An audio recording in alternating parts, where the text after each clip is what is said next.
Hello people, how are you this lovely day? Well, if this is your first time into my channel, my name is Eleftheria and I really like data visualization with D3. If you want to see my FreeCodeCamp projects, I will leave them in the description box, as well as if you want to see the previous videos of this challenge in this section of FreeCodeCamp, I will also leave them in the description box. And without further ado, I think that we are ready to continue with our next challenge.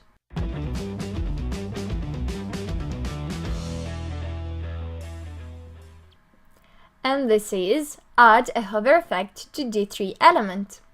It's possible to add effects that highlight a bar when the user hovers over it with the mouse. So far, the styling for the rectangles is applied with the built-in D3 and SVG methods, but you can use CSS as well. You set the CSS class on the SVG elements with the attribute method. Then the hover pseudo class for your new class holds the style rules for any hover effects. Use attribute method to add a class bar to all the rect elements. This changes the fill color of the bar to brown when you mouse over it.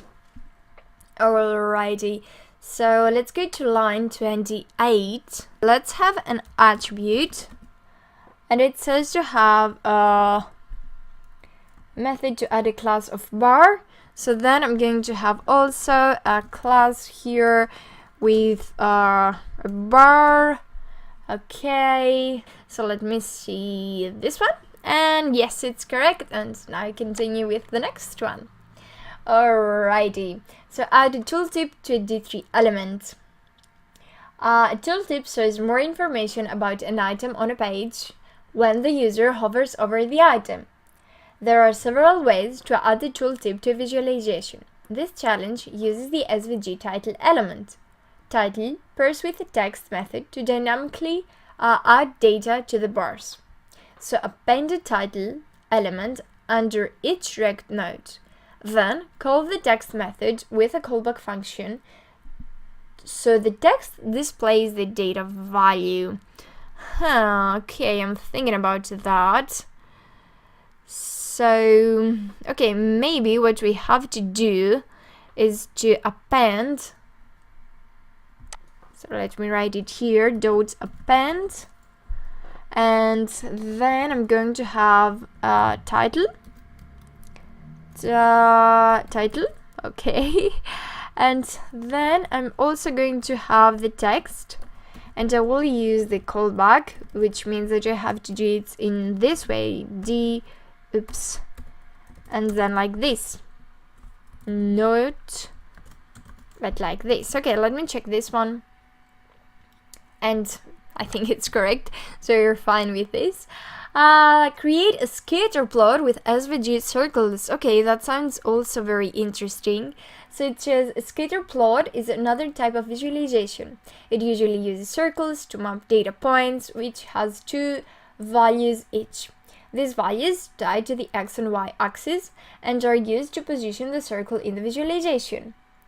So what we have to do is to use the data enter and append methods to bind dataset to new circle elements that are appended to the SVG. Alright, I think that I got this. We are going to line 27, and now we will add the data with dataset, and then I'm going to add the enter. Okay, and only parentheses here, and last but not least I'm going to have the circle with double quotes, and let me run this one. Okay, it's not correct because this is written wrong, obviously. So now we have a data set, enter and append with circle, and this time we were correct. Okay, so let's continue. Well, we have to add attributes to the circle elements. Okie dokie. So it says that the last challenge created the circle elements for each point in the dataset and appended them to the SVG canvas. But D3 needs more information about the position and side of each circle to display them correctly. Alright, so I'm going in the last paragraph that says add CX and CY and R attributes to the circle elements. The CX value should be the first number in the array for each item in dataset. The CY value should be based off the second number in the array, but make sure to show the chart right side up and not inverted. The R value should be 5 for all circles. Okay, I think that you have to do a couple of things here. So I'm just going to line 30 and I'm going to have an attribute. So as it says, the first thing should be a CX, and then we will have the D. And the D, as always, will be returned like this. But then I'm going to have a D, an array with 0, because I want the first value. And then pretty much I'm going to do the same one, but this time for the CY, like this. And then again I'm going to have the D, and this time we will have it like H for height minus D for data, and the position will be 1. Sorry, not like this, but with square brackets, so like this. Okay, let's check if this is actually correct. So I'm not sure. No, I think that we are missing something. Oh yes, of course we are missing something.